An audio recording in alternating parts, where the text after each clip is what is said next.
I'm a big believer that in order to be an enlightened being, you have to commit 4 murders.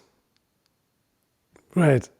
The first thing is, I got to murder my ego, which is not to say that an ego is not important. It is important. It's like the CEO of waking consciousness, but I can't identify with my ego. The ego is just kind of the CEO of waking consciousness, but that is not who I am.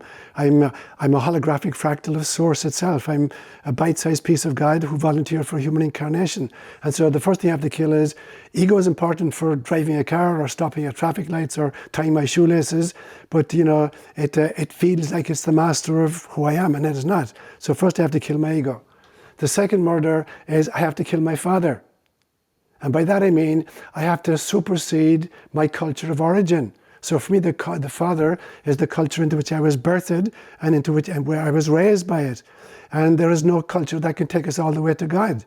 And so we have to learn to transcend the culture, not abandon it, but include and transcend it. And so when I look at, for instance, the boy Jesus who got lost in the temple at age 12, and his parents are looking for him for 3 days. They say, why did you do this? Your father and I have been freaking out. Where were you? And he says, didn't you realize I must be about my father's business? And there's a great tradition that he actually began, there's a big gap from age 12 to 30, and that Jesus may have visited India, Tibet, Persia, Egypt, and encountered all the great wisdom traditions and learned from them and came back, and then he was ready for his ministry at age 30. So he's killing his father in the sense of his culture of origin, superseding it, going beyond it, incorporating but going beyond it. The third murder is, I have to kill my guru. There is nobody who can take me all the way. A guru can take it a lot of the way, but there's a place that you need to go to that no guru can lead you. Where nobody has ever visited before. So it's not out of disrespect for the guru, it's the realization that the object of the guru is to take you and that set you free to continue the journey on your own.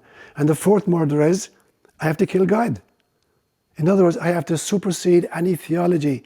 Anything that claims to be God is not God. There was a very famous Christian mystic called Meister Eckhart who said in the 1300s, he's speaking in German obviously, he says, I prayed daily to God to rid me of God. So he's using God, capital S, the ineffable source of all that is, the mystery about which we can say nothing, which we can experience, but we cannot articulate on the one hand, and then the theology which tells us what God had for breakfast. And so he said, I would pray daily to God to rid me of God. So when I think then of the spiritual journey, I have to be prepared for these 4 murders: the ego, the father, the guru, and God.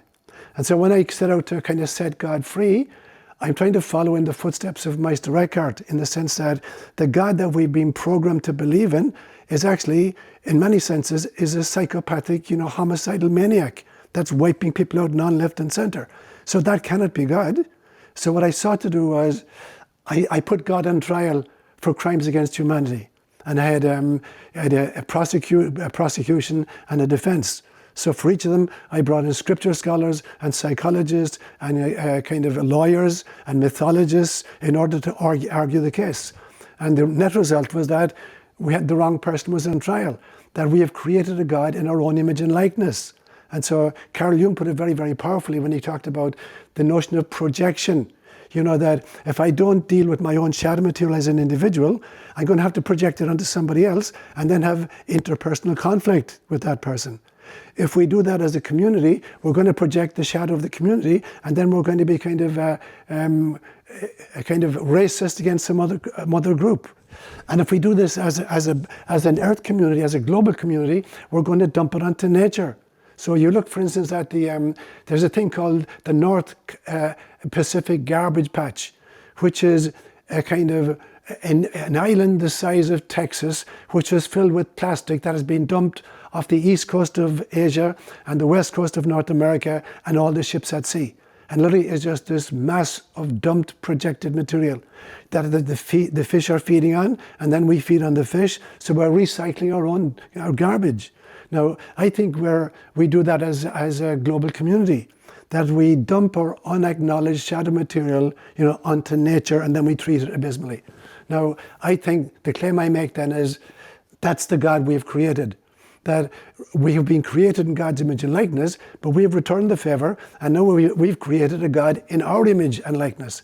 And it is this homicidal, pathological maniac that many, many religious traditions have created that allow us then to kill and to maim and to murder other people. So my task then in setting God free was to come to the realization that we are literally built in God's image and likeness, but we've had the audacity to try to remake God in our image and likeness. So now we got to own our own shadow material as individual people, as cultures, and as a global community. And then we're free to really experience God as she really is. Hey there, Inspired Evolutionary. If you absolutely love this, well then here's a full conversation with this guest on the Inspired Evolution podcast. Check it out now.